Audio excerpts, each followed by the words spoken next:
Là où l'amour règne, il n'y a pas de volonté de puissance. Et là où la puissance domine, l'amour fait défaut. L'un est l'ombre de l'autre. Voilà ce que disait Carl Jung, dans 2 essais sur la psychologie analytique, d'un ouvrage déjà qui a plus d'1 siècle.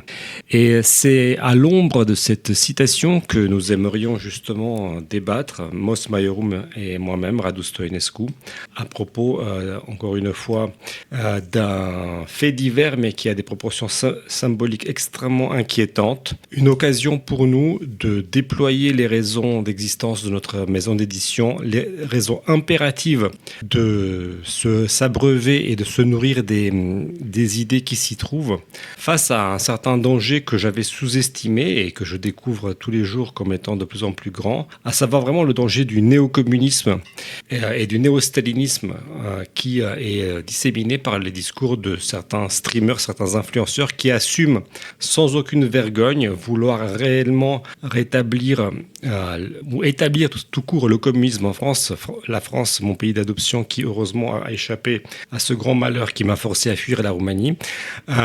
Et c'est pour cette raison-là donc que je me retrouve avec mon camarade, véritable camarade et associé Mos Maiorum, pour discuter des 2 Gugus plus leur acolyte féminin, à savoir pas du stream, pas du ring, et Chris de Position Revue, et le docteur Zoé qui les accompagne dans un stream où ils discutent de l'affaire Dani Caligula que nous avons évoquée la semaine dernière. Bonsoir Mos. Bonsoir mon cher Radu. En fait, c'est un mélange entre 2 podcasts qu'on a déjà un tout petit peu fait, mais ça a pris des proportions que moi-même je n'avais pas soupçonnées. C'est-à-dire, rappelle-toi qu'on avait essayé d'expliquer l'hérésie et les dangers qui allaient éventuellement de pair avec une certaine vision néo-communiste dans un podcast il y a peut-être 1 mois de cela. Et on a essayé d'expliquer aux gens les tenants et les aboutissants, notamment philosophiques, de l'affaire Dani Caligula il y a une dizaine de jours. Et en fait, c'est un peu la rencontre de ces 2 histoires. Mais une rencontre détonnante. Hein. Oui, c'est ça. On va constater ensemble à quel point des trésors de sophistique peuvent être déployés pour essayer à la fois de sauver Dani Caligula par certains aspects, tout en l'enfonçant et tout en fait essayant de sauver une logique complètement déterministe qui ne comprend pas vraiment ce qu'elle essaye d'embrasser. Voilà. Donc moi de mon côté, j'ai un tout petit peu réagi publiquement sur une partie, notamment la dimension purement déterministe qui est celle de, on va dire, une certaine branche marxiste qui considère que tout est explicable par des positionnements sociaux, c'est toute la dialectique matérialiste dont se revendique Chris. Et donc moi j'ai un tout petit peu réagi à ça, mais il y a beaucoup plus de choses, et donc ils nous ont fait un live de 2h50 à peu près. On a pris les passages les plus délirants. Il y a quelques trucs qui sont vraiment très graves. Il y a des choses qui sont vraiment dangereuses. J'ai vu beaucoup de gens réagir en fait à une petite blagounette sur le fait qu'ils allaient éventuellement pendre un certain directeur d'une revue de presse par les pieds, à savoir F2 Souche. Oui, c'est peut-être le moins grave de ce qui s'est dit en fait. Oui, enfin, toi tu le prends un petit peu, moi je suis vraiment beaucoup plus sombre et beaucoup plus inquiet, parce que je découvre à quel point en fait on peut avoir à faire à une obscénité qui se donne pour le comble du moralisme, et c'est là où je suis vraiment extrêmement inquiet. Et je veux dire, je veux que nos auditeurs restent avec nous, et on va pas les entraîner dans des discussions philosophiques, je veux les entraîner dans une discussion là pour le coup politique, et expliquer pourquoi nous sommes positionnés en tant que maison d'édition comme étant une maison d'édition libérale conservatrice, et pourquoi nous avons fait les livres que nous avons faits. Et en fait, tous les livres que nous avons faits et que nous faisons et que nous allons faire sont des munitions pour abattre des individus comme Padustring, comme Chris, comme cette pauvre Zoé qui a été embarquée dans cette galère, parce que véritablement ce sont des gens qui sont dangereux, qui souhaitent d'une façon assez claire rétablir ou établir tout simplement un régime politique qui ressemble à celui qui a causé parmi les pires crimes de l'humanité au XXe siècle. Et ils ne s'en cachent d'ailleurs même pas, c'est-à-dire moi je suis choqué que des gens puissent parler à la légère du fait d'envoyer des gens au goulag. Je veux dire, personne ne s'amuse à dire qu'on envoie des gens à Treblinka ou à Auschwitz. Donc je trouve que jouer avec les camps d'extermination par le travail mis en place par le régime soviétique est véritablement d'une légèreté criminelle. Mettre des petites miniatures avec la tête d'un des plus grands bourreaux du XXe siècle, à savoir le camarade Vladimir Ulyanov, de son doux nom Lénine, c'est aussi d'un mauvais goût certain.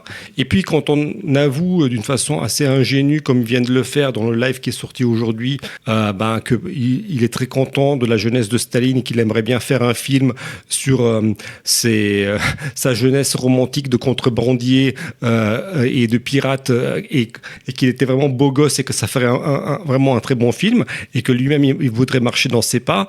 Je trouve que c'est absolument dégueulasse. Voilà, pour les millions de morts que le régime mis en place par le moustachu géorgien au XXe siècle. Donc voilà, je trouve que il y a une obscénité, il y a une indécence, et puis il y a une volonté vraiment maligne, totalement assumée de la part de ces gens-là. Et je trouve qu'il n'y a pas beaucoup de gens cortiqués qui s'en indignent.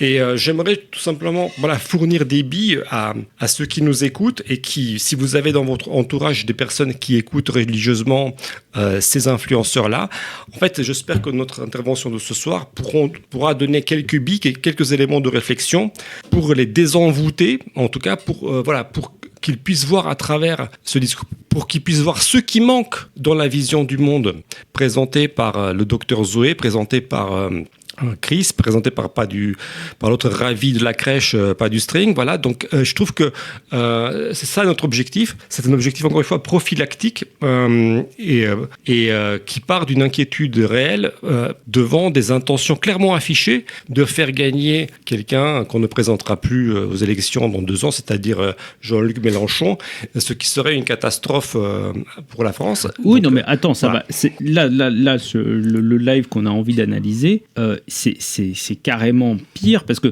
je pense qu'il y a une partie des gens qui pourraient arriver dans cette discussion en se disant bon ok, ils découvrent en fait qu'il y a des communistes qui s'excusent pas tellement d'être communistes. On n'est pas du tout sur ce plan-là en fait. Ce qui nous a intéressé, et en fait là où on a envie d'apporter quelque chose, c'est de vous montrer tous les petits signaux faibles qui normalement devraient vous mettre la puce à l'oreille que vous êtes en face de gens qui sont dans une démarche de dictateur en puissance en fait, tout simplement. Je ne sais pas comment édulcorer ça plus que ça. Non, il n'y a pas à édulcorer. Il n'y a pas à édulcorer. Parce que en réalité, démarche... toi tu as présenté donc les 3 protagonistes. Donc en gros, on a Dr Zoé qui est une féministe. Je pense qu'elle a eu probablement une adolescence difficile. Et moi je comprends quelque part d'où elle peut parler. Et il n'y a pas j'ai pas de problème avec ça. Et je pense que c'est intéressant d'avoir des gens qui peuvent témoigner de leurs expériences, etc. Pourquoi pas. Le problème, c'est qu'elle se retrouve du coup embarquée avec donc celui que tu as appelé le ravi de la crèche, qui dans ce live-là est un peu en position passive et un peu spectatrice. Et en fait, la révélation de ce live, c'est l'idéologue qui est derrière toute cette fine équipe, à savoir le Chris, qui... C'est inquiétant, en fait, qui est sinistre. Voilà, il a tous les red flags du potentiel collaborateur du NKVD pour des opérations de purge spéciale du régime se sont allumés dans ma tête quand je l'ai entendu. On va les détailler, on va regarder ça de près. J'insiste sur la dimension notamment déterministe, parce que c'est vraiment quand même quelque chose qui revient très souvent dans son discours. Et en fait, ces 3 personnages sont chacun avec leur propre logique, et je pense que ça c'est important en fait. On n'est pas en train de dire, ils n'ont pas tous la même logique en réalité, mais certes, chacun a sa propre logique, et en fait, c'est vraiment cette espèce, c'est une très très bonne illustration de comment des gens qui peuvent partir de très bonnes intentions peuvent se laisser embringuer par des fous pour arriver potentiellement à des régimes totalitaires qu'ils auront cautionnés et découvrir plus tard a posteriori que en fait je savais pas, mais vraiment j'ai participé à mettre en place un truc horrible. Oui, Pour moi c'est un peu une sorte de ponérologie incarnée ce live, et voilà, je crois que tu as mis de côté quelques extraits que tu veux qu'on regarde ensemble pour pouvoir c'est ça. En fait, parler sur de la matière concrète. Allons-y. Oui, en fait, c'est une illustration, on pourrait dire, de ce qu'on a exploré déjà avec Sowell, avec la dernière publication. Et vous allez voir dans le détail pourquoi, en fait, ça coche tout un certain nombre de cases qu'avec chacun de nos livres, nous avons exploré. Donc, oui, nous allons commencer par le docteur Zoé, par des extraits de docteur Zoé, parce que elle incarne en fait une posture dont parle Sowell dans son dernier livre, à savoir la posture de celui qui est animé par de bonnes intentions et qui aimerait tout faire pour que le mal ne se produise pas dans le monde. Mais je vais vous laisser juger sur pièce, et donc on va mettre l'extrait en question où elle exprime cette idée-là. C'est développer tout un discours qui, je le dis, moi, me pose un énorme problème en tant que militante de gauche et en tant que militante féministe, qui est un discours qui a récupéré, dévoyé des principes qui sont développés, notamment dans des milieux féministes, au service d'un mec qui est accusé, qui ne veut pas clairement reconnaître de quoi il est accusé, et qui ne veut pas qu'on se pose la question de pourquoi c'est arrivé et comment on fait pour que ça n'arrive plus. Parce que moi, je vois quand même un énorme biais à chaque fois qu'on parle de ces trucs-là, qui est un truc toujours de se dire comment on gère ces affaires, comment on les gère et tout. Alors, une fois que c'est arrivé, effectivement, il faut se poser la question de comment on les gère, entre guillemets. Mais moi, je suis désolée, la principale question que j'ai envie de me poser, c'est comment on fait pour que ça n'arrive plus. Alors, je me permets de remettre un tout petit peu de contexte, mais les violences S, les V, les violences conjugales sont des choses qui sont massives, et sont des choses qui détruisent et tuent des gens, d'accord ? C'est genre vraiment beaucoup de gens, des femmes notamment. Il y a pas que il y a pas que les féminicides qui tuent des femmes. Il y a plein d'autres choses qui peuvent tuer par atteinte de la santé psychique et physique des personnes. Et ces types de violences-là sont des violences de l'intime, parce qu'en plus on a entendu des trucs, c'est-à-dire que c'est comme si on avait fait table rase de toutes les avancées féministes qu'on pouvait faire, que ce soit sur la compréhension des violences, leurs mécanismes, etc., leur origine, que ce soit sur leurs conséquences, des trucs de minimisation, voilà, c'est des trucs, nanana, que ce soit sur la manière dont on les considère comme des faits politiques. Ouais, c'est des histoires perso, c'est des bails perso, ça nous regarde pas, etc. Mais quand des histoires personnelles arrivent à des millions de gens de la même manière, et que ce sont toujours les mêmes types de personnes, le même groupe social qui applique ça au même type de personnes, au même groupe social, ça devient un fait politique en fait. Donc, écoute, moi cet extrait-là, comme je disais, je voulais commencer par là, on va commencer en douceur si je puis dire. Je pense que c'est une aspiration dans laquelle beaucoup de personnes de sexe féminin ou de sexe masculin vont se retrouver, l'aspiration à ce que nous vivions tous en harmonie, qu'il n'y ait plus de malheur, qu'il n'y ait plus de mal, qu'il n'y ait plus d'abus, qu'il n'y ait plus d'agression, qu'il n'y ait plus de V. Bon, c'est un souhait extrêmement louable. Et donc là, je suis sûr que beaucoup de gens résonnent avec ce souhait-là, cette aspiration. Et c'est, à mon avis, peut-être l'aspiration de base d'une certaine gauche plus ou moins radicale, mais voilà, c'était cette aspiration vers un monde meilleur. Voilà, ça peut donner les enfoirés du style aujourd'hui on n'a plus le droit ni d'avoir faim ni d'avoir froid. Enfin bref, c'est cette même, bien sûr c'est très louable. On souhaite qu'il n'y ait plus de mal, de malheur sur terre. Et donc, là où je n'ai rien contre cette aspiration, je la partage. Le seul souci, c'est que on le verra, et vous pouvez vérifier par vous-même, cette aspiration, c'est une aspiration théologique, d'accord ? C'est-à-dire que c'est quelque chose qui est de l'ordre du fantasme, en fait, c'est-à-dire que Zoé, et ça va être repris par Chris, on le verra plus tard, c'est là où les choses malsaines vont s'engrainer, c'est que cette aspiration-là, aussi louable soit-elle, elle peut devenir un aveuglement au fait que la nature humaine, peut-être que les marxistes n'aiment pas entendre parler de ça, mais en tout cas, le fait que le mal restera toujours une potentialité pour n'importe qui, à n'importe quelle position qu'il se trouvera dans la société. En fait, c'est là où il y a vraiment un problème axiologique entre ces gauchistes radicaux et tout le reste de la société. Et je pense que tout le reste de la société ne remarque pas, qu'ils ne sont pas d'accord avec cette position axiologique. C'est là où j'aimerais clarifier ça. La plupart des gens normaux savent que, même s'ils sont riches, même s'ils étaient, en tout cas, même s'ils avaient toutes les conditions extérieures favorables, La plupart des gens, s'ils sont assez honnêtes, savent très bien qu'ils ne seront pas à l'abri de faire quelque chose de mauvais, quelles que soient les conditions extérieures. D'accord. Donc, en fait, en quelque sorte, pour le dire autrement, il y aura toujours la possibilité de commettre des abus, que ces choses-là existeront éternellement tant que l'homme sera homme et que ça fait partie, on va dire, de sa nature déchue, si on peut rajouter ce terme-là. En tout cas, déchue, c'est bien ce qu'elle veut dire. Ça veut dire qu'elle n'est pas angélique et que donc il est toujours soumis à la tentation et qu'il peut y succomber. Ce que Dr Zoé souhaiterait, c'est que ça ne soit plus possible. Voilà, elle a bien dit. Comment on fait pour que cela n'arrive plus ? Je suis désolé, mais ça, c'est un désir irréaliste, ou en tout cas, c'est un fantasme, voilà, c'est un désir totalement irréaliste, irréalisable.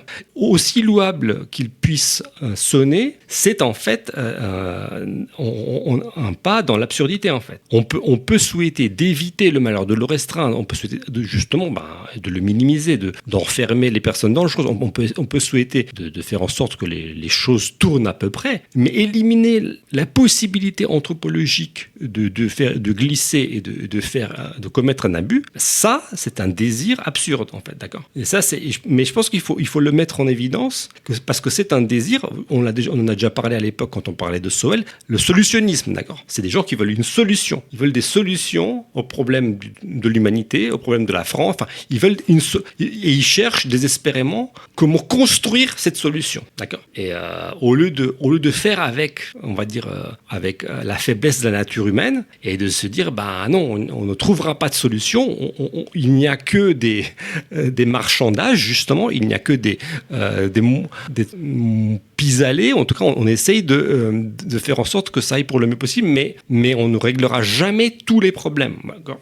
Tout simplement. Oui, même. Surtout. Alors, je précise peut-être au moins une chose, c'est que surtout que cette discussion, elle prend place à la suite de l'affaire d'Annie Caligula et de tout ce qui a pu y avoir comme accusation après. Donc, la définition de ce plus jamais ça est en fait très très large. C'est-à-dire qu'on est en train de parler de à peu près toute forme de dérapage, incluant des choses comme même des insultes en fait. Je veux dire, là, en l'occurrence, le spectre de ce qu'elle voudrait qu'il n'y ait plus jamais est immense. Bon, c'est pas parce qu'on dit ça qu'on cautionne ce qui s'est produit ou qu'on appelle à ce que ça continue à se produire ou quoi que ce soit. Mais quelque part, en fait, on constate l'impuissance de la parole à résoudre ce problème. C'est pas parce qu'on dit tous ensemble... Et de la politique. Plus jamais ça, que ça va plus jamais se passer, en fait. Et pourtant, en fait, je pense que quelque part, ça fait partie de ces espèces de...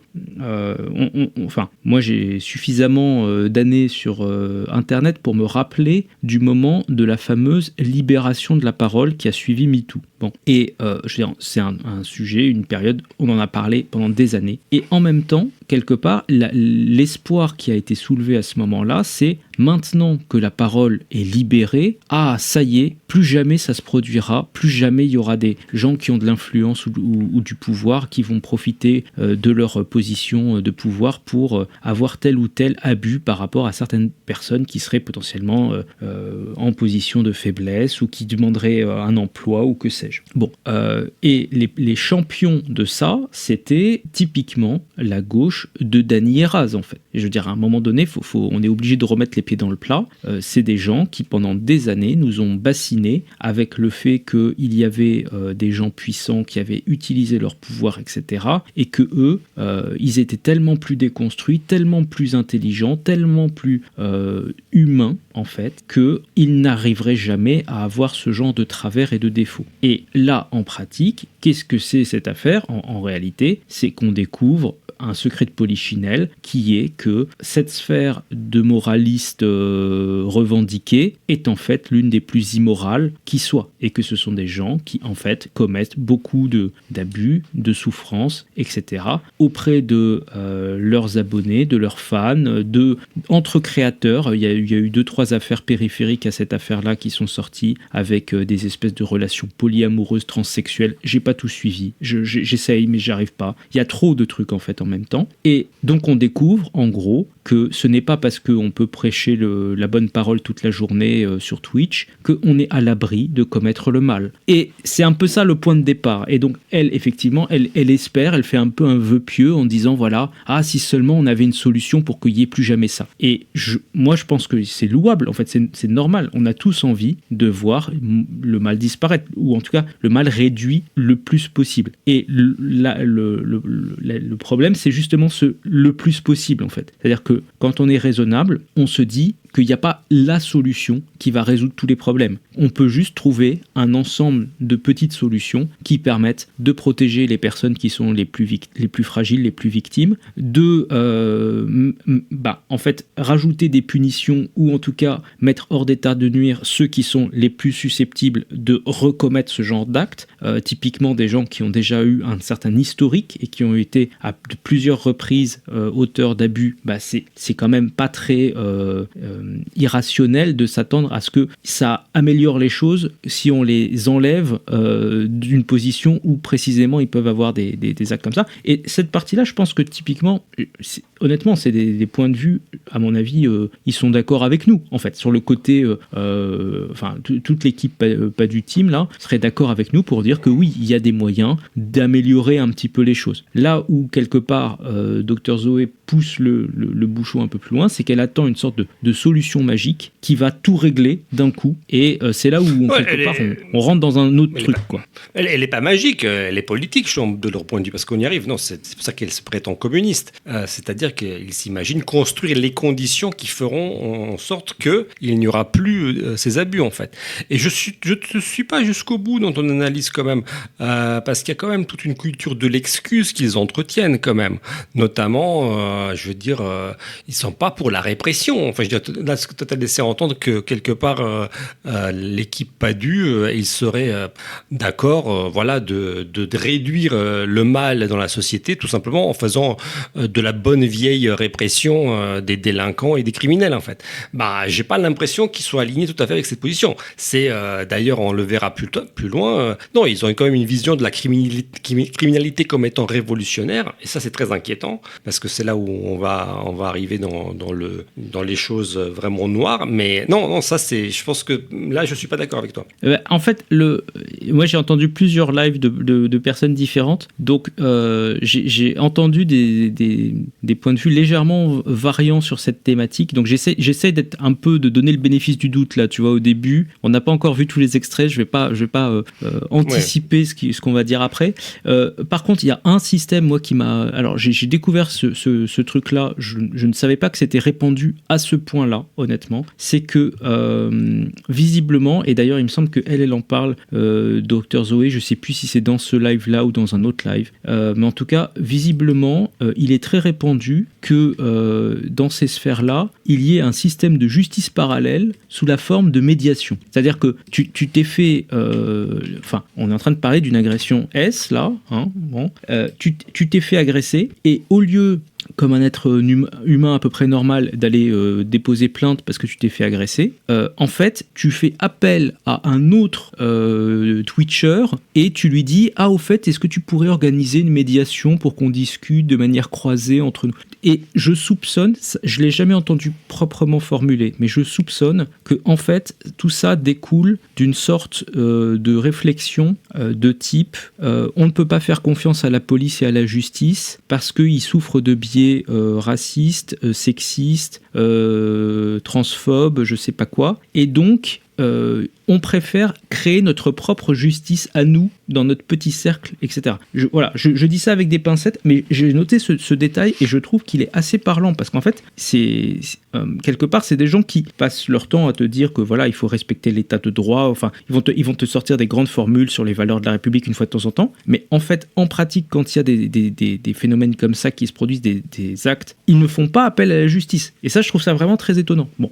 Oui, puis bon, je voudrais rajouter quand même quelque chose qui résonne avec la citation de Jung que j'ai donnée en préambule, c'est que tout ça est très malheureux, mais la solution aux relations hommes-femmes, je vais dire une banalité, mais la solution, c'est l'amour en fait. c'est pas plus de domination ou un autre type de domination ou un autre type de revendication. En fait, ce qui les hommes et les femmes cherchent en se fréquentant les uns les autres, eh bien oui, ils cherchent un certain bonheur amoureux, un certain engagement, une certaine solidité, et ça c'est pas la justice en fait, ce que les gens cherchent en allant dans un couple en fait. C'est simplement l'amour. Mais quand il n'y a plus d'amour, c'est là où il y a que des histoires de domination en fait. Donc il y a que des histoires de domination, même si ce sont des histoires de justice équitable, on est toujours dans des histoires de domination et il n'y a pas d'amour en fait. D'accord. C'est donc voilà. En tout cas, progressons. Moi, je te propose d'écouter le deuxième extrait de Dr Zoé, donc où elle nous parle de l'importance du je te crois. D'abord, l'importance du je te crois dans ces contextes. Pourquoi il y a eu toute une critique du ouais, je te crois en fait, c'est pas trop rigoureux, c'est pas trop la rationalité, il faut des preuves, etc. Il faut comprendre, c'est que quand dans le mouvement féministe on parle du je te crois, le je te crois n'est pas une décision judiciaire. On a fait une enquête très fouillée, on a trouvé des preuves, on a fait des prélèvements ADN, des machins, des trucs, on a fouillé les téléphones et on dit voilà les preuves, voilà la vérité est là. Je te crois, c'est un acte militant, d'accord ? Ce n'est pas un truc de juge ou de gens qui décrivent la société, c'est un truc de gens qui veulent changer. Je te crois, c'est une manière de dire à une personne qui est dans une situation d'asymétrie profonde, et dans les cas de violence S, on est quasiment toujours dans des situations d'asymétrie, de domination de genre, de domination de classe, de domination de race, etc., etc. C'est de dire je te crois car tu n'as que ta parole. Et la personne en face, elle a tout le reste. Et donc je te crois, pour que tu aies l'espace de pouvoir dire ce que tu veux dire, c'est une manière de, à minima, renverser la situation d'asymétrie, renverser la situation de domination. Quand on est militant, c'est à peu près un des seuls trucs qu'on peut faire dans l'immédiat quand quelqu'un a besoin de parler et de dénoncer des violences. Et donc, je tiens à dire ce fait parce que, moi je me pose une vraie question quand on est face à ce développement de type de discours, de pourquoi,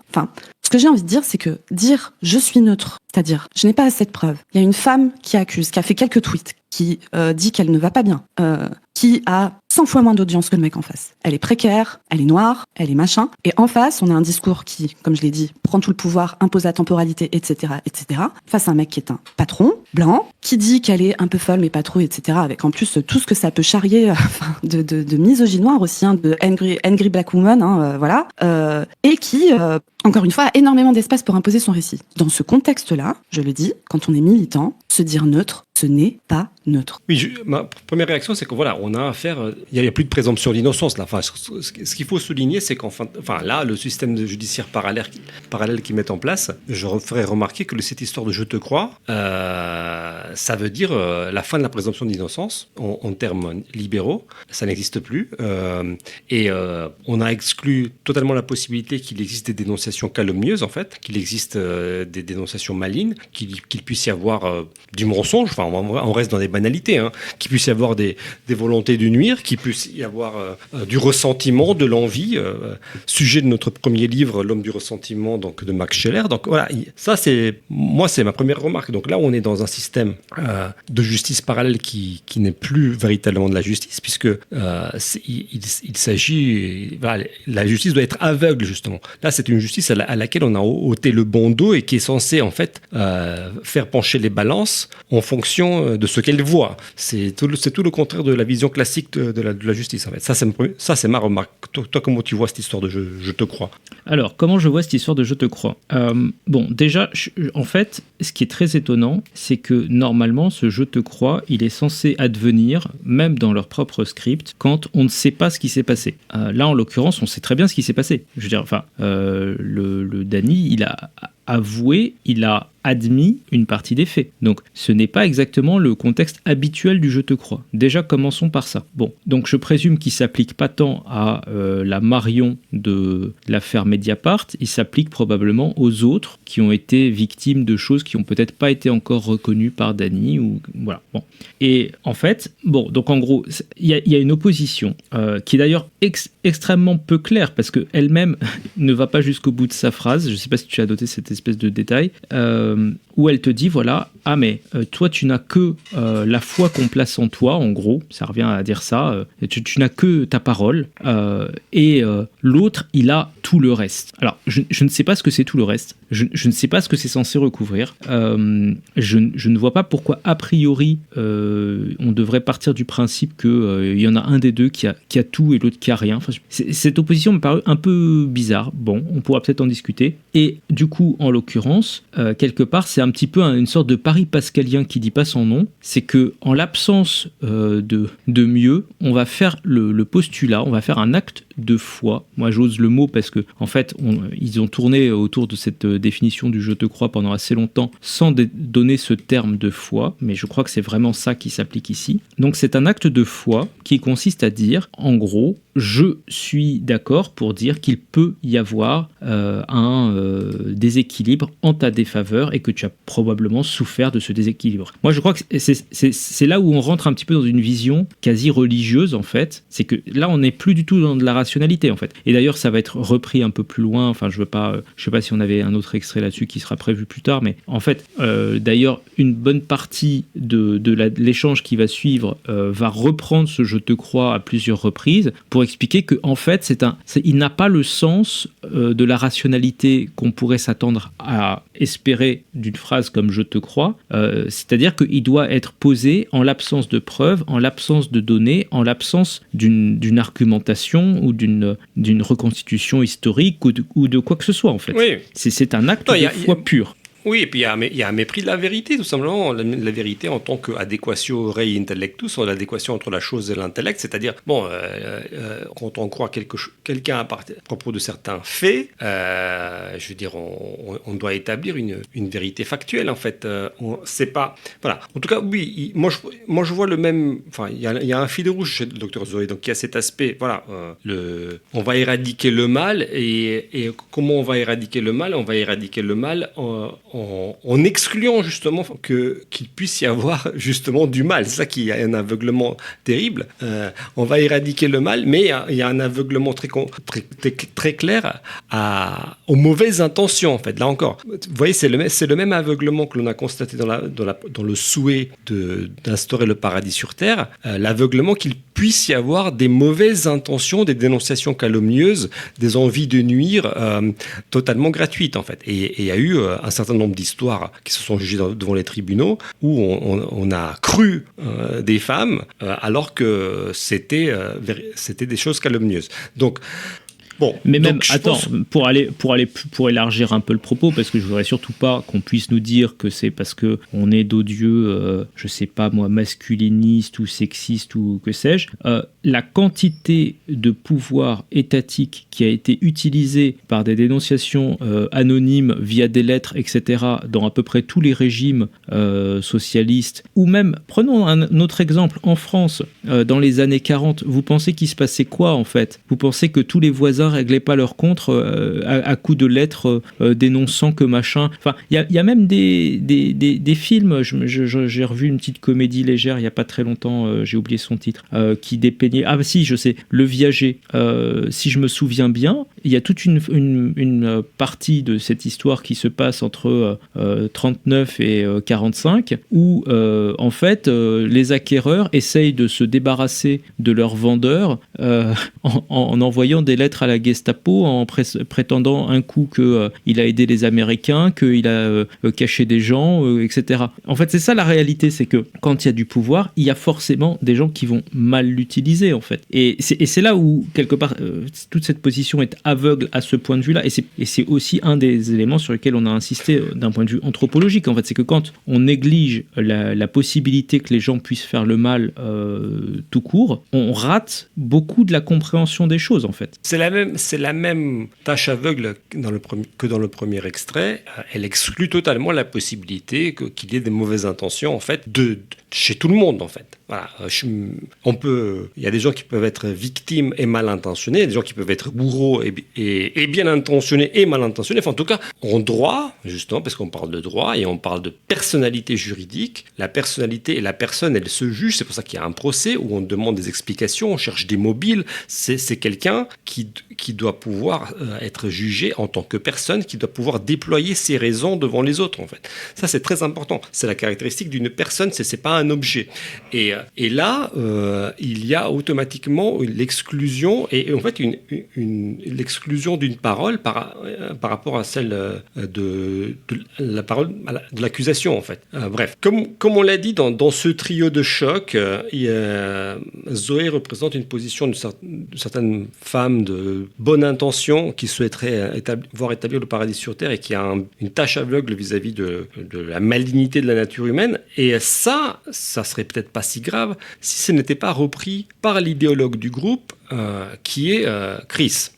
Et donc, nous allons découvrir son idéologie et sa façon dont il reprend en fait les idées et les aspirations de Zoé.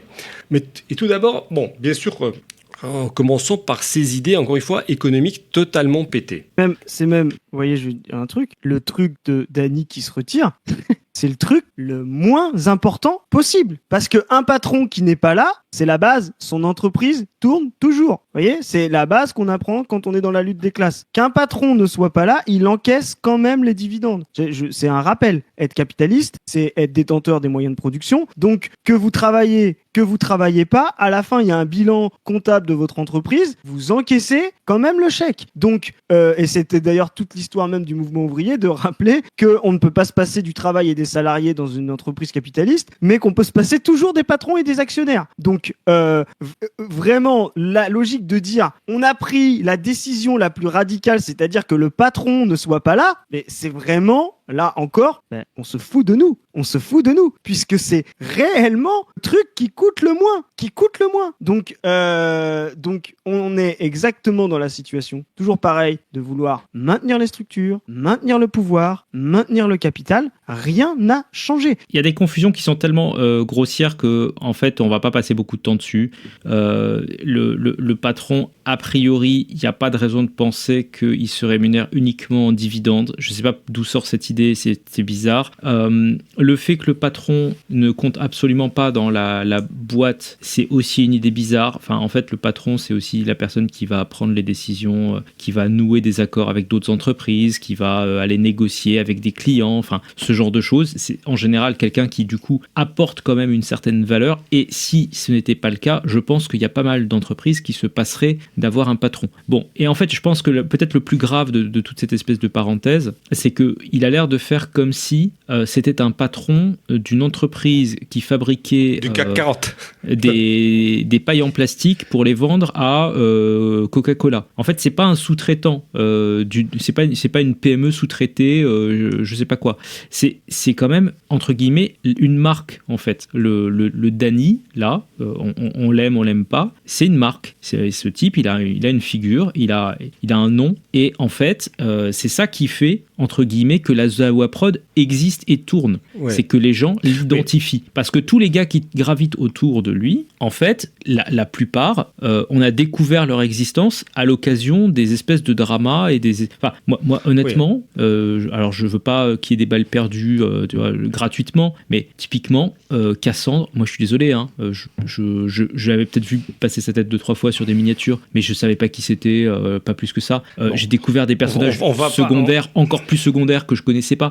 Et donc, quelque part, en fait, toute cette espèce de formule-là, elle est même d'un point de vue purement... tu vois, là, je suis dépassionné, tu vois, je suis pas en train de défendre le capitalisme ou quoi que ce soit, juste même d'un point de vue bêtement de relations publiques et tout, c'est complètement débile, en fait. C'est-à-dire que quand tu t'amputes du gars le plus connu de ton équipe, bah forcément que c'est une perte, en fait. Bon, voilà, c'est tout. C'est pas un débat sur le capitalisme. Bon, après, vas-y, je sais que tu en meurs d'envie. Non, mais c'est délirant à plusieurs degrés. Tout d'abord, il y a une confusion entre le propriétaire de la société, et alors ça peut être justement les actionnaires, et le patron, si ça peut être l'actionnaire majoritaire, mais le PDG, il n'est pas forcément l'actionnaire majoritaire, tout d'abord même.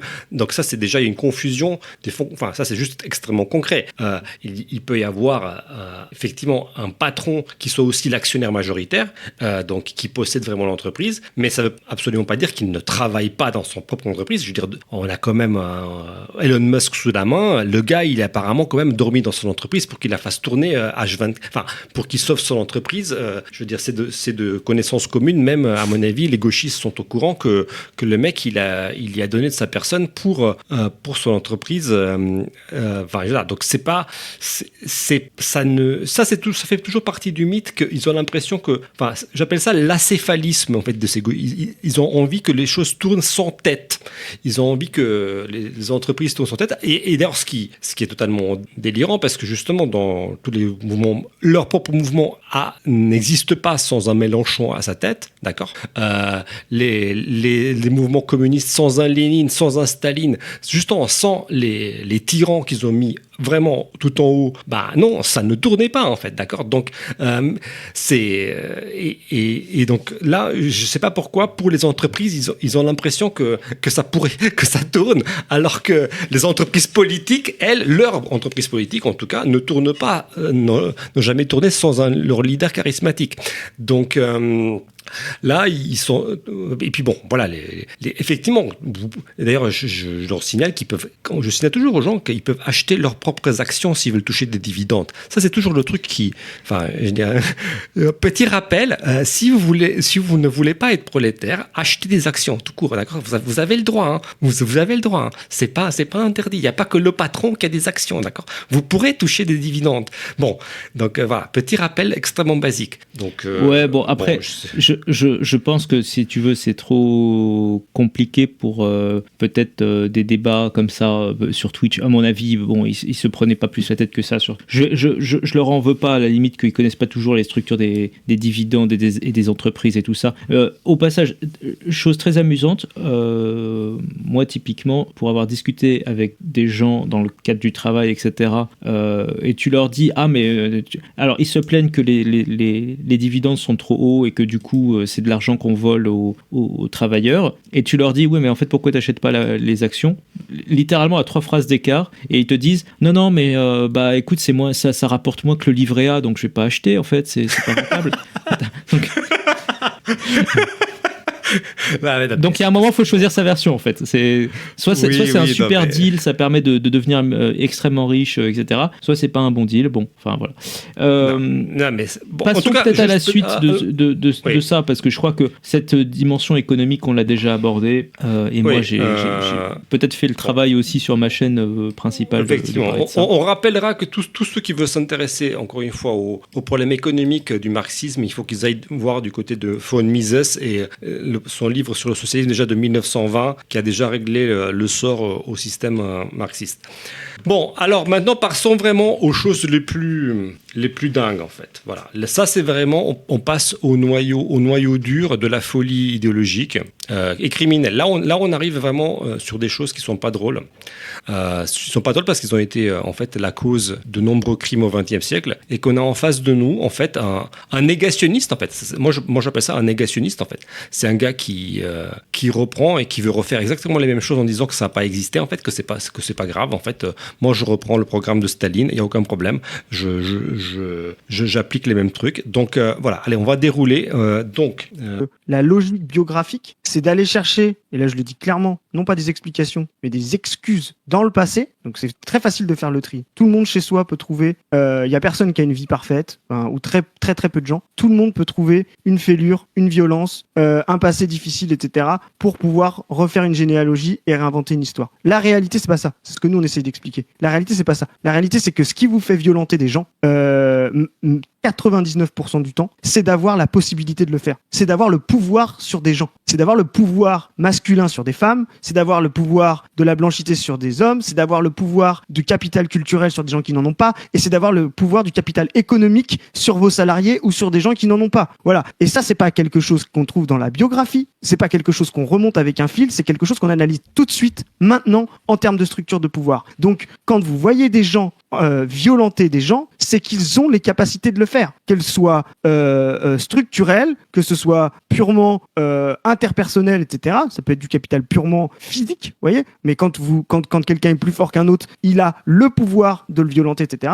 Et le pouvoir structurel donne des pouvoirs symboliques, des pouvoirs de possédant, de propriété. Et quand on explique justement le fait de violenter par le pouvoir, par la possibilité de le faire, c'est-à-dire par avoir des cartes en main pour pouvoir exercer de la violence, on comprend bien que la biographie, ici n'a aucun sens. Et justement, cette idée de biographie est une logique inversée et en plus insultante, comme l'a dit Zoé, parce que justement, la question ne dit pas pourquoi alors tous les gens qui ont telle fêlure, tel vécu, etc. ne violentent pas. Et en fait, vous allez vous rendre compte que la majorité des gens qui ne violentent pas sont dans des situations où ils n'ont pas les capacités et les possibilités de le faire. Voilà, sont dans des situations où ils n'ont pas les capacités et les possibilités de le faire. Donc, quand on vient essayer d'interroger les structures, les gens nous demandent des solutions, eh bien, quand on est vraiment de gauche, on regarde, quand il y a des violences, les cartes que les gens avaient en main pour violenter. Et la masculinité, le fait d'être en situation de possédant de capital par rapport à des subalternes, le fait d'être dans des positions culturelles par rapport à des subalternes, le fait d'être dans des positions raciales par rapport à des subalternes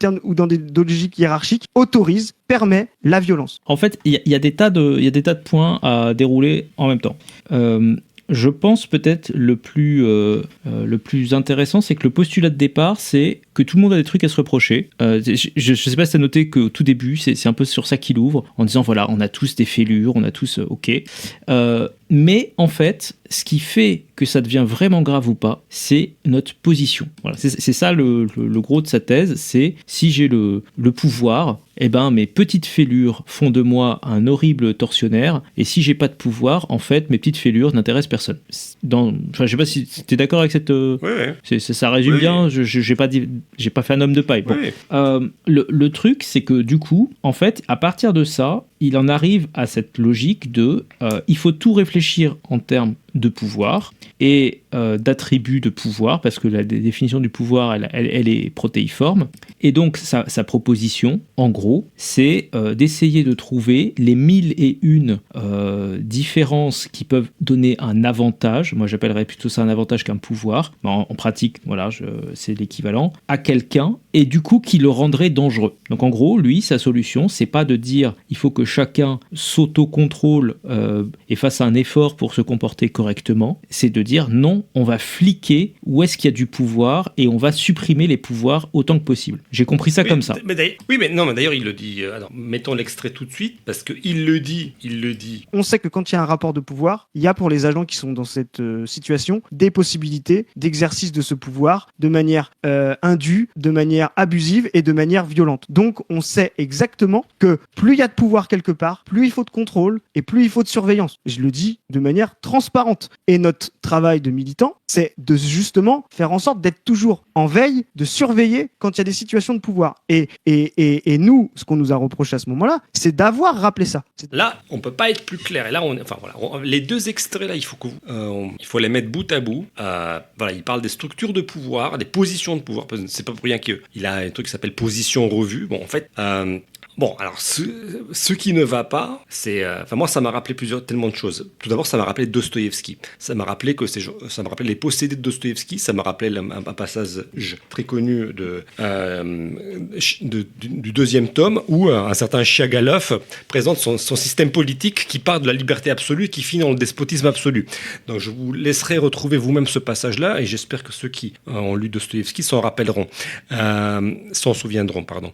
En tout cas, là, ce qui est très grave, c'est la théorie de l'action qu'il a là. Et ça, cette théorie de l'action qu'il a, elle est criminelle. J'explique pourquoi. Parce que là, en fait, il a gommé, en fait, justement, il a gommé l'individu. En fait. Il a gommé la personnalité, il a gommé le visage de l'individu, il a gommé l'individualité propre.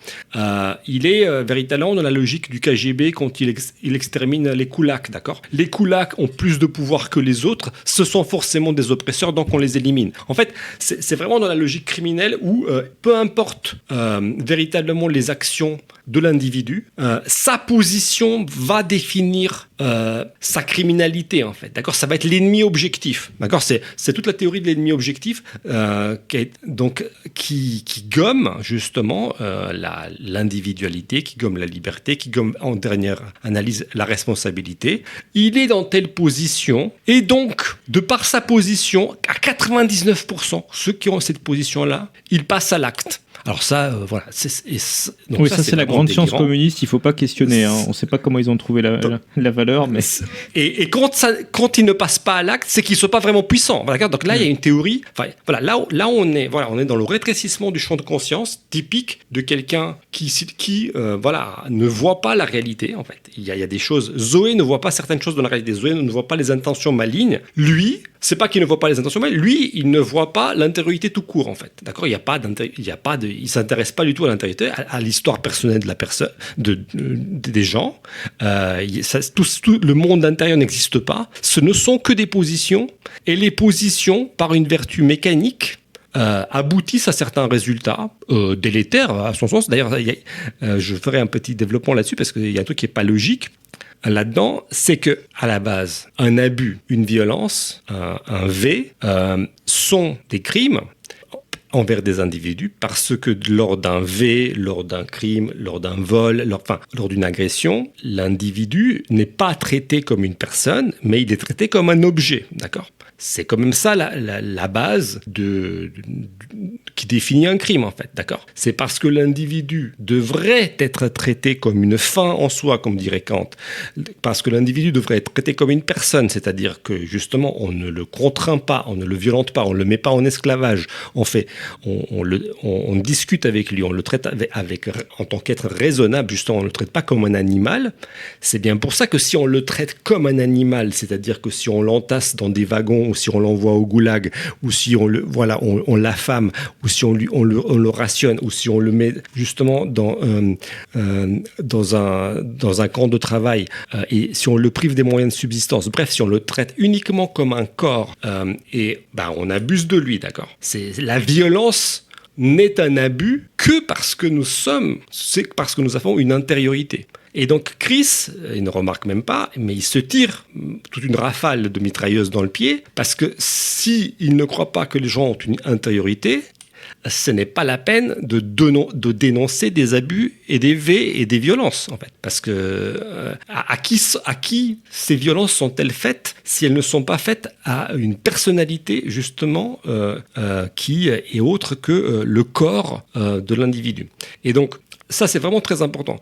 C'est le noyau, sur ces prémices-là, celle de Christ, c'est-à-dire à savoir de traiter les individus uniquement comme ayant certaines positions sociales, que ça a été le début des génocides opérés par les soviétiques, par les Khmers rouges, par les maoïstes, etc. On a vraiment débité en tranches la société, littéralement, comme on a coupé les hommes comme autant d'objets qu'on devait éliminer, sans aucune vergogne, sans s'intéresser à leur vécu. On sait très bien, Staline avait ses listes, Mao avait ses listes, ils ont tous agi en traitant les individus justement sans s'intéresser à leur vécu propre. Et c'est ça ce qu'a mis d'ailleurs en évidence Hannah Arendt dans le système totalitaire, c'est que justement le système totalitaire, à la différence d'une dictature, élimine même des gens qui le soutiennent en fait de tout leur cœur. Il n'y a pas de... La spécificité du point de vue des régimes politiques du totalitarisme, c'est que justement, ils ne s'intéressent pas à l'adhésion subjective envers le régime. C'est ça qui a été terrifiant, c'est-à-dire que même les gens les plus fanatisés et les plus amoureux du régime communiste, un certain nombre ont fini au goulag. Et à la différence d'une dictature où les choses sont un peu plus raisonnables, où si tu ne complotes pas contre le dictateur, le gars il n'est pas fou, justement, il va pas t'éliminer, il a besoin de gens qui le soutiennent. Donc une dictature est beaucoup plus raisonnable que le totalitarisme. La folie totalitaire, c'est-à-dire la folie soviétique, c'était celle-là, c'est que Staline a éliminé des gens qui étaient parfaitement fidèles au communisme. Donc ça, et tout ça part de quoi ? De l'effacement du visage, pour parler du scrutin. Tout ça part de l'effacement de l'intériorité, de la liberté. Tout ça part uniquement comme il le dit lui-même, et il est très content de son analyse, de l'analyse objective des structures. D'accord ? Donc là, on est totalement dans l'ennemi objectif. Il est objectif. Peu importe ce que le gars te dit, peu importe ses motivations, peu importe son discours, c'est-à-dire vraiment, je pense, son humanité, peu importe comment il se justifie, peu importe, voilà, justement, peu importe, il est dans telle position. Vous voyez, et ça, c'est par exemple, moi je pense, il y a une affaire qui me vient en tête. Vous voyez, c'est l'affaire Polanski. Polanski, peu importe que son agresseur, que sa victime lui a pardonné, peu importe que cette affaire ait 50 ans, peu importe que le truc a été humainement réglé 15 milliards de fois, humainement, non, le truc, il reste comme s'il devrait être puni, on ne sait plus très bien pour quelles raisons, mais uniquement pour des raisons de position, en fait. Donc, pour faire un exemple. Et donc, là, c'est ça qui m'inquiète, c'est que des jeunes gens, écoutent ce genre de discours, ne comprennent pas que c'est un rétrécissement de la réalité, là, un rétrécissement extrêmement grave. Et c'est précisément contre ce rétrécissement-là que nous luttons, et c'est pour ça que nous publions les livres que nous faisons. Et plus précisément, le visage de Dieu, le désir sexuel, sont précisément 2 livres qui mettent en avant la personnalité humaine contre ce type de réduction qui ont abouti régulièrement à des crimes. Et ce qui est obscène, c'est de s'appuyer sur les violences sexuelles, parce que c'est ça qui prend comme prétexte, pour dérouler cet argumentaire qui aboutit à une déshumanisation semblable, en fait. C'est là où c'est véritablement retort. Parce que Chris, c'est pas un ravi de la crèche, lui. Chris, je suis sûr qu'il connaît l'histoire du XXe siècle. D'accord ? Donc, il sait pertinemment ce qu'il veut refaire. Et ça, c'est odieux. D'accord ? Il n'y a pas d'autre terme, c'est juste odieux, parce qu'il sait très bien ce qu'il veut refaire. Et ça, il faudrait vraiment peut-être voir dans son histoire pourquoi il n'en a pas spécialement honte d'avoir ce projet-là. Mais voilà, ça c'est peut-être une histoire à suivre. Mais voilà, ce passage-là est gravissime. Parce que tout simplement, il élimine aussi. Moi, je trouve que c'est barbare. En fait. Ça, c'est la barbarie aussi. C'est vraiment la barbarie. On ne peut plus clair. Il n'y a pas d'éducation. Il n'y a pas d'éducation de l'âme. Il n'y a pas d'intériorité. Il n'y a pas de culture humaine. Il n'y a rien. Voilà. Il n'y a pas de poésie. Il n'y a absolument pas de sentiments. Il n'y a pas d'amour. Tout ça est uniquement sans déposition. Si les gens Alors, c'est grave, ça veut dire que si le gars, si lui il pense ça, si un gars te fait ce discours, tu te dis, mais en fait, si je lui laisse mes gamins, et s'il n'y a pas de contre-pouvoir, bah, il va faire quoi, en fait? Parce que, en fait, si on est très concret, en fait, qu'est-ce que ça veut dire? Quand il dit, de toute façon, les choses arrivent parce qu'on peut les faire, en fait, et qu'il n'existe pas de frein intérieur. D'accord. Et j'aimerais dérouler encore une autre idée. C'est aussi que il me semble que tout ce laïus en fait contre tous ces grandes envolées contre la violence dissimule aussi autre chose. Premièrement, tout d'abord qu'on amalgame violence, abus, délit, violence systémique, tout ça c'est un grand gloubi-gloubla. Il y a de tout. Mais bon, restons sur la contrainte, restons sur la violence, on va dire la contrainte. Si on revient à la psychologie classique, on revient à Platon, d'accord, la cité comme parallèle de l'âme, d'accord, l'âme structurée, l'âme qui est forte, l'âme virile, j'ose le mot, l'âme qui est bienveillante, c'est une âme dont la raison justement contraint et tient par la violence, par les soldats, par le thumos. Le logos tient par le thumos, l'épithumia. Le logos contrôle par la volonté, par une certaine force, des désirs inarrêtables et potentiellement destructeurs. D'accord ? Il y a une bonne violence. C'est bien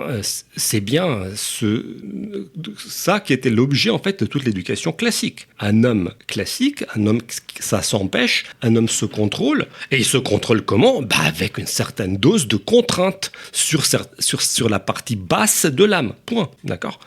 Il y a une bonne contrainte qu'on oublie quand on se dit « Ah, mais la violence, c'est mal. » Non, ces hommes déconstruits là, qui ne veulent pas être violents, c'est peut-être pour ça aussi qu'ils ne peuvent pas se contrôler, parce qu'il faudrait qu'ils exercent leur violence, justement, avant tout, contre leur propre pulsion malsaine, et c'est un très bon usage classique de l'autorité sur soi, justement, et de la discipline. Voilà, c'est ça ce qui fait des personnalités fortes et bienveillantes, et en qui on peut avoir confiance, etc. C'est pas du tout des gens qui vont te dire « Ah ben je sais pas, je sens ça, j'ai des pulsions, je me laisse... » Non, il faut montrer que l'on s'occupe de tenir en échec ce qui peut, encore une fois, avoir de serpentin en nous, de malsain. Et là encore, on revient sur la tâche aveugle de Zoé, qui considère que ça n'existe pas chez les gens, que ça ne pourrait pas exister. À un moment donné, par une certaine situation, il n'y aurait plus rien de vénéneux chez personne. Bah non, c'est faux. C'est quelque chose que l'on doit et que l'on doit tenir en échec consciemment. C'est le but de toute l'éducation classique. C'est le but de voilà. Enfin, tu peux tenir ça en échec. Donc tu dois te le tenir en échec. C'est presque ce que raconte Christ. C'est presque l'inverse de l'impératif catégorique kantien en fait. Tu peux, donc tu dois, donc tu peux le faire, donc tu dois le faire. Le mal en fait. C'est vraiment c'est l'inverse de l'impératif kantien quoi. Et tout ça pourquoi ? Ben parce qu'on est dans un matérialisme impénitent et revendiqué comme tel qui rate la moitié de la réalité, ou au moins en fait. Tout ce que l'humanité a construit de bon, et même d'ailleurs de mauvais d'ailleurs, tout cela procède des intentions. Pardon, Moss, vas-y. Ouais, je pense dans les choses aussi, on a peut-être moins insisté dessus. Enfin, moi, il y a au moins 2 points, et après, j'ai une petite citation pour te faire réagir. Il y a 2 points que j'aimerais aborder. Le premier, c'est en fait qu'il résonne avec des histoires de pouvoir et de contre-pouvoir, exactement comme il résonnerait dans une entreprise en disant le patronat propose une augmentation de 1,4%, mais nous, le syndicat, nous exerçons un contre-pouvoir et nous voulons 3% pour cette année, ou etc. Et en fait, on est en train de parler de relations de personne à personne. Genre, il n'y a pas de patronat et de syndicat. Et j'ai l'impression qu'il a le même schéma de pensée pour des choses qui nécessitent effectivement des contre-pouvoirs. Ça arrive bien sûr qu'il y a des endroits où il y a des besoins de contre-pouvoirs. Mais là, en l'occurrence, on est en train de parler d'une rencontre entre 2 personnes. Qu'est-ce que tu veux mettre en place comme contre-pouvoir, en fait ? Enfin, et globalement, ce que ça veut dire, et je vais glisser vers mon deuxième point, c'est qu'à partir du moment où tu commences à te dire qu'il faut mettre en place un contre-pouvoir dans une rencontre entre 2 personnes, ça veut dire qu'il faut quelque part que la brigade passe vérifier ce qui se passe entre les 2 personnes, en fait. Et c'est le moment où ça commence à être un petit peu du flicage à tous les niveaux. Flicage dont il a l'air pas tout à fait d'ailleurs de vouloir s'en défausser. Hein. Je veux dire, il a l'air d'être tout à fait conscient qu'il va faire du flicage et que c'est une chose acceptable dans sa logique. Et en fait, en définitive, qu'est-ce que ça historiquement nous a amené, ce genre de manière de réfléchir ? Eh ben, ça nous a amené quoi ? Le concept de la rééducation, en fait. C'est toute la logique de on t'embarque nuitamment, on te fout dans un camion, on te décharge quelque part et on va te passer des centaines d'heures à te faire casser des cailloux en écoutant et en chantant 2-3 chansonnettes du parti et en te disant que c'est fantastique et on va te rééduquer. Bon, et je pense que c'est là aussi où il y a, en fait, c'est toute cette mentalité de l'humanité comme une sorte de mie de pain malléable à l'infini qui n'a pas de consistance propre, en fait. Je crois que c'est là où nous on essaie de faire exister quelque chose, c'est l'idée que en fait il existe quand même une colonne vertébrale, il existe quelque chose dans cette mie de pain. En fait, elle a une substance, elle a une ossature. C'est pas juste un truc qui est modifié à l'infini. Et donc c'est un peu bon. Enfin, pour moi, c'était un peu ça le point qui est raté. Du coup, ça me permet de glisser vers une petite citation que j'avais mise de côté, que tu vas reconnaître parce qu'elle vient de Orthodoxie et qui nous parle du déterministe. Et alors, ça va peut-être nous donner l'occasion de parler de cette dimension du personnage. Je cite, donc c'est en page 29 dans le chapitre qui s'intitule Le désaxé. Le déterministe ne croit pas qu'on puisse faire appel à la volonté, mais il croit à la possibilité de changer l'environnement. Il s'interdit de dire au pêcheur « va et ne pêche plus » puisque le pêcheur n'y peut rien. Mais il peut le mettre dans l'huile bouillante puisque l'huile bouillante est un environnement. Donc, considéré symboliquement, le matérialiste a la fantastique silhouette du fou. Les deux adoptent une position à la fois irréfutable et intolérable. Oui, c'est la façon très chestertonienne de se moquer des personnes qui professent exactement les mêmes idées que Chris il y a plus de 100 ans. Effectivement, c'est le déterministe Blatchford, en l'occurrence, on a mis dans les annexes de notre édition d'orthodoxie, on a mis des extraits de Blatchford pour illustrer véritablement la pensée de cet auteur, heureusement oublié aujourd'hui, mais qui professait déjà des choses que reprend en fait Chris aujourd'hui.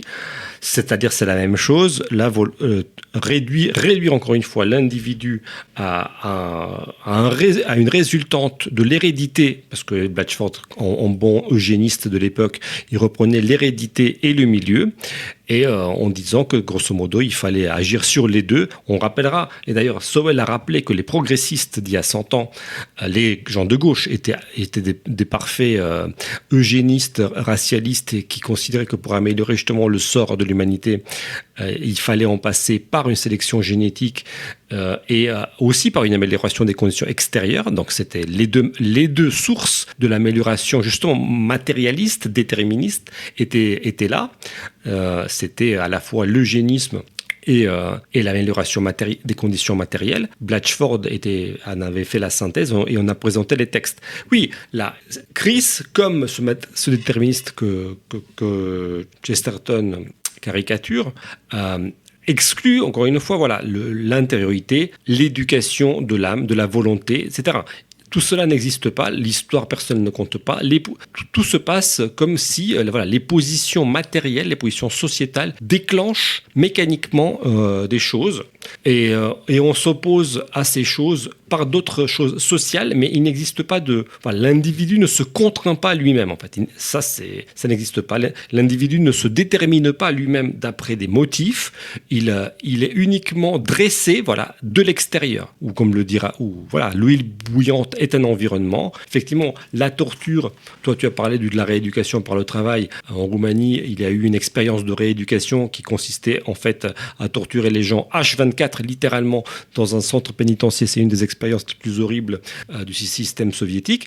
Donc cette histoire d'huile bouillante malheureusement de Chesterton est devenue une réalité bien concrète pour certains détenus des prisons roumaines dans les années 50 du siècle dernier. Ils demandent des compétences et du plus de pouvoir pour exercer de la surveillance, etc. Et là encore, il n'y a pas de réflexion sur les abus de son propre pouvoir, les abus de son propre contre-pouvoir. D'accord ? C'est bien joli ce qu'il nous raconte. Ok, et même si on rentrait dans son schème, son schème est autocontradictoire. Quand le parti aura tous les pouvoirs, comme il n'y a pas de contre-pouvoir à tous les pouvoirs du parti, il fera tous les abus possibles. C'est exactement ce que le parti a fait, justement. Dans sa propre logique folle. C'est exactement ce qu'il a fait. Une fois qu'il n'y a plus de checks and balances, une fois qu'il n'y a plus de division des pouvoirs, une fois qu'il n'y a plus de parlement, une fois que tout était aux mains, justement, d'un parti unique doté d'une police secrète, etc., effectivement, il n'y avait pas de force, il n'y avait pas aucune force matérielle pour s'opposer au marteau-pilon du KGB. Voilà. Donc ce qui est fou, c'est qu'il exprime exactement l'histoire du XXe siècle et en prétendant que c'est la solution pour nous là maintenant au XXIe siècle. En fait. Donc je dirais, l'attachement à la liberté n'est pas un vain mot en fait. C'est pas quelque chose. La liberté, c'est pas un truc. C'est ce qui est fou. Je veux dire, on remettra peut-être les extraits, mais c'est que ces gens qui pensent que et là, Dr Zoé, c'est là où elle ne comprend pas tout à fait dans quoi elle met son doigt en fait, parce qu'elle parle à un moment donné de contrat de travail. C'est très comique parce que alors on peut mettre l'extrait où elle fait l'éloge des contrats de travail. Et puis l'avantage entre guillemets de la structure entrepreneuriale, c'est que les gens sont salariés et le contrat de travail, il est protecteur. Si jamais il y a un problème dans la boîte, si machin, si truc, le contrat de travail, ça te donne accès à des arrêts maladie, ça te donne accès à du chômage derrière, ça te donne accès à une caisse accident de travail, maladie professionnelle. Enfin, je veux dire, le contrat de travail est protecteur par rapport à un statut, prestat ou machin. C'est ça que je voulais dire. Et le simple fait que j'ai prononcé une fois le mot de contrat de travail leur a fait péter un câble, littéralement. Alors je suis désolée, mais mais est-ce que maintenant, à gauche, on en est à un point où on trouve ça normal que des patrons pètent un câble quand on prononce le mot de contrat de travail? Pardon, mais je vais continuer à parler de contrat de travail devant les patrons, hein, je vous le dis, patron de gauche ou pas patron de gauche, je m'en bats les couilles. On a le droit de prononcer les mots de contrat de travail. À un moment, faut arrêter, quoi. C'est bon. Donc voilà, il y a eu ça, il y a eu plein d'autres trucs. Enfin, Ça serait bien qu'elle lise un peu l'archipel du Goulag, qu'elle lise des classiques sur ce qui s'est passé dans les pays où le communisme avait pris le pouvoir et comprendre comment étaient traités les travailleurs. Les travailleurs n'étaient pas traités avec les mêmes égards que dans le système capitaliste. C'était pas des personnes, d'accord ? Parce que comme il n'y a plus qu'un seul employeur, d'accord, l'État, et qui possède toute l'économie, tout le monde et en fait dépend du bon vouloir de l'État de lui donner un travail. Et une des façons justement d'ostraciser et de punir socialement des individus était de ne pas leur donner du travail. C'est traité dans le fameux roman de Kundera, L'insoutenable légèreté de l'être, d'accord, où le chirurgien éminent devient chauffeur de camion, d'accord, tout simplement parce que le régime n'en veut plus. Si vous voulez un traitement romanesque de cela, mais ça a été bien réel. C'est pas parce que c'était un roman que c'était pas une réalité aussi. Et donc ça, c'est là où je la trouve mignonne, mais en fait totalement à côté de l'histoire réelle. Maintenant, les contrats, encore une fois, sont des choses qui se passent entre des personnes juridiques. Et dans un système communiste, tu n'es plus une personne juridique. Voilà, c'est pas qui a des droits qui sont garantis, où tu as des avocats, où tu peux justement plaider ta cause, etc. Où tu as le choix de rompre ton contrat de travail et d'aller voir ailleurs, parce qu'il n'y a pas d'autre employeur, d'accord ? Il n'y a pas d'autre entreprise qui irait te payer pour la seule entreprise qui existe, c'est l'État. Et donc, tu es dans une situation littéralement de quasi-esclavage. En fait. Est-ce qu'on peut dire que l'État communiste a une emprise sur les gens qui sont dans cet État? Parce que non, mais bon. Non, alors pour le coup, il y a un tout petit truc sur lequel je suis un peu en désaccord et je pense qu'en fait c'est juste une formulation, mais moi je crois que tu peux tout à fait plaider ta cause dans un pays communiste, parce que s'il y a bien un truc dont les communistes ont toujours été jusqu'au bout des grands défenseurs, c'est des procédures et des apparences des procédures en fait. Donc je pense que là-dessus il n'y a pas de souci. Ça ne veut pas dire pour autant que tu as des chances raisonnables de gagner ta procédure si jamais tu l'as fait. Mais en fait, pour revenir peut-être un peu plus largement à tout notre débat, moi je crois que fondamentalement, il se trouve que là en l'occurrence, donc on a surtout deux personnes qui sont mises en avant dans ce live. C'est d'un côté Dr Zoé, donc qui a l'air de partir du principe que tout le monde il est gentil. En gros, on est revenu au pays des bisounours, tout le monde est gentil, tout ça. Le mal a pas l'air d'exister.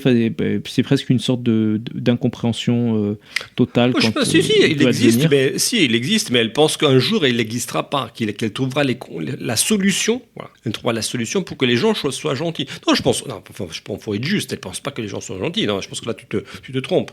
Non, elle pense que un jour il y aura des conditions politiques pour que les abus ne se produisent pas, en fait. C'est ça.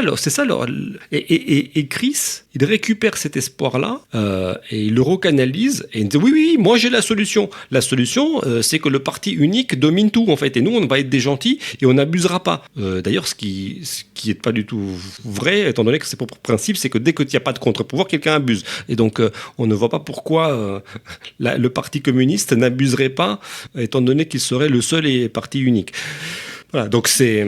Non, et puis au passage, tu noteras que quelque part, il va y avoir du coup des gens qui vont décider de ce qui est bien, pas bien, ce qui mérite des contre-pouvoirs, de l'interventionnisme d'État ou pas. Et d'une certaine manière, il me semble que c'était dans le livre de Sowell qui avait un petit peu cet argumentaire, et je trouve qu'il est assez juste. En fait, tous les gens qui fantasment comme ça sur le monde communiste ou dans lequel ils auraient les pleins pouvoirs, etc., sont toujours en position de décider ce qui s'y passe, en fait. C'est-à-dire que Chris, quand il est en train d'essayer d'agencer ses pièces d'échiquier sur son échiquier imaginaire de la France soviétoïde, en fait, Chris, il n'est pas en bas en train de produire des boulons pour une manufacture quelconque dans un boulot aliénant, en fait. Il est en haut Et c'est lui qui décide et qui pilote de ce qui va se passer et de comment il va redéfinir les choses. Et là rien que ça, il y a un truc qui est très malsain. Et quelque part, en cela, je pense que le fantasme soviétique dans tous les pays du monde, dans toutes les situations, en fait, attire à lui des gens qui sont de base des gens qui fantasment sur le pouvoir, en fait. Chris, il fantasme sur le fait d'avoir du pouvoir. Et en réalité, alors, j'ignore absolument toute sa vie. Hein. Peut-être qu'il est dévoré par les regrets, il aurait voulu avoir une carrière brillante, il l'a pas eu, il a du ressentiment parce que son patron est un être mesquin. J'en ai aucune idée, c'est pas mon problème. Mais en tout cas, il est dans une sorte de ce que les Américains appelleraient power fantasy. En fait, il est en train de rêver si j'avais tous les pouvoirs, qu'est-ce qui se passerait? Et un petit peu à l'inverse des empereurs romains, je sais pas si tu te rappelles de ce truc, en gros, à Rome, quand tu avais fait une grande conquête militaire et que tu étais général ou empereur et que tu revenais, tu faisais un triomphe, donc un défilé avec toutes tes conquêtes, les milliers d'hommes qui étaient derrière toi, etc. Et tu avais un type qui était payé pour te rappeler tu n'es qu'un homme, tu n'es qu'un homme. Tu vois. Et ben Chris, il fait le miroir inverse, c'est-à-dire que il se promène dans les rues de Paris et puis il a une sorte de petit ange gardien qui est sur son épaule et qui lui dit pense, imagine, tu pourrais être Staline. Et là, il se sent plus là. D'un seul coup, tu vois, il se dit quand même, imagine, je pourrais avoir du pouvoir, je pourrais décider ce qui est bon et pas bon, comment je rééduque, qui je rééduque, etc. Et je pense que tout ça, c'est très dangereux. En fait. Mais ça affleure très bien quand les gens te parlent encore une fois d'une façon totalement décomplexée du goulag et voilà, ça n'augure rien de bon. Si ces gens-là, si ce type de personnes se retrouvent aux manettes, ben oui, ils ne font pas de quartier. Enfin, ils ont des profils parfaitement insensibles finalement aux histoires individuelles, comme il l'a dit lui-même. D'ailleurs, les histoires individuelles, il s'en fout. Il aurait envoyé les koulaks étant donné leur position, tout va être réglé et d'ailleurs il explique assez bien, l'objectif c'est une égalisation complète et totale pour qu'il n'y ait plus de possibilités, si tu veux, pour qu'il n'y ait pas des positions. Ça aussi, je voudrais encore insister là-dessus parce que je l'ai pas fait. L'objectif c'est une égalisation complète de tous et de tout le monde en fait. Donc là on est vraiment je l'avais dit lors de précédent live, c'est le délire Khmer Rouge, d'accord. Là on est vraiment dans la reprise du projet Khmer Rouge. On va faire en sorte d'égaliser tout le monde et on va tout détruire parce que ça veut dire qu'il n'y a plus rien, il n'y a pas de mérite, il n'y a pas de compétence, il n'y a pas d'égalité, il n'y a plus d'inégalité entre les individus. Parce qu'encore une fois, j'avais une chose que je n'avais pas précisé la dernière fois quand on parlait des soi-disant récompenses symboliques, de la valeur symbolique et des trucs qui donneraient eux en échange mais pas de l'argent. En fait, une valeur, c'est quelque chose que tu peux échanger contre une autre valeur. En fait, c'est un truc que je n'avais pas développé la dernière fois. Mais une valeur n'est pas une valeur si tu ne veux pas l'échanger, d'accord ? Si une valeur symbolique ne peut pas s'échanger en argent et l'argent ne peut pas s'échanger en valeur symbolique, c'est pas des valeurs en fait. Les valeurs, c'est par définition, c'est des trucs que tu peux échanger entre elles en fait. D'accord ? Sinon, c'est pas des valeurs. Donc, j'avais oublié de le préciser. Leur valeur symbolique, l'ouvrier du mois ou toutes les bêtises que j'ai entendues dans mon enfance, des trucs, on savait que c'est pas des valeurs, ces trucs de pacotille qui avaient pas de sens parce que ça s'échangeait en rien du tout. Donc, par contre, les vraies valeurs, c'était bien les apparatchiks du régime qui les avaient, qui avaient les dachas, qui avaient les magasins parallèles, eux, ils avaient les vraies valeurs. Par contre, l'ouvrier du mois, c'était sympa, c'était symbolique et tout, c'est tout. Mais bon, c'était juste comme le village Potemkin, c'était un truc pour faire semblant, c'était une façade en fait. D'accord, c'était l'hypocrisie, le mensonge général du régime. D'ailleurs, cette histoire d'employés du mois, etc., ça existe aussi dans les entreprises capitalistes. Et l'une des choses les plus drôles, c'est que littéralement, tous les gens, même les plus syndicalistes à la gauche de la CGT, te disent « Bon, écoute, c'est bien joli tout ça, mais en fait, ça change rien, ça va pas me payer des vacances. » Bah oui, justement, Ça. Bah oui, c'est bien ça le problème en fait. Bah oui. Non, mais encore une fois, bon, on va pas revenir sur ce qu'on a déjà développé, mais premièrement, oui, on n'a pas rappelé que tout ça, ça a aussi été analysé par Belloc dans l'état servile. L'état servile, c'est ce qui découle de l'élimination du fondement de la liberté, qui est la propriété privée, d'accord.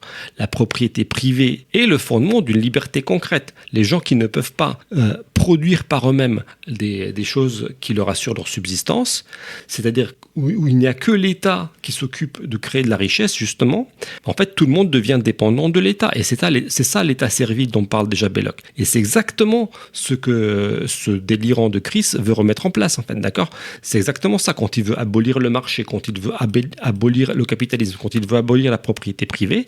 Concrètement, cela veut dire quoi ? Ça veut dire que tout le monde dépend d'un seul circuit de production et de distribution qui sera géré par les membres du parti, et c'est tout, en fait. D'accord ? Et qui fera des gaspillages immenses et qui sera absolument irrationnel parce qu'il n'y aura plus de moyens d'évaluer si les choses sont rentables ou pas, étant donné que voilà, les moyens de production ne seront plus échangés sur un marché et on ne saura plus si l'usine, elle tourne correctement, elle fait du profit ou pas. Et si on ne sait pas si elle fait du profit, on ne sait pas si elle produit de la richesse, en fait. C'est ça qu'on ne saura pas. Bref, c'est bien pour cette raison-là que l'URSS a donné autant de grandes catastrophes écologiques et humaines et de gaspillage immense. Parce qu'il y avait un problème de calcul économique. Encore une fois, je renvoie à Mises, ça c'est du sérieux.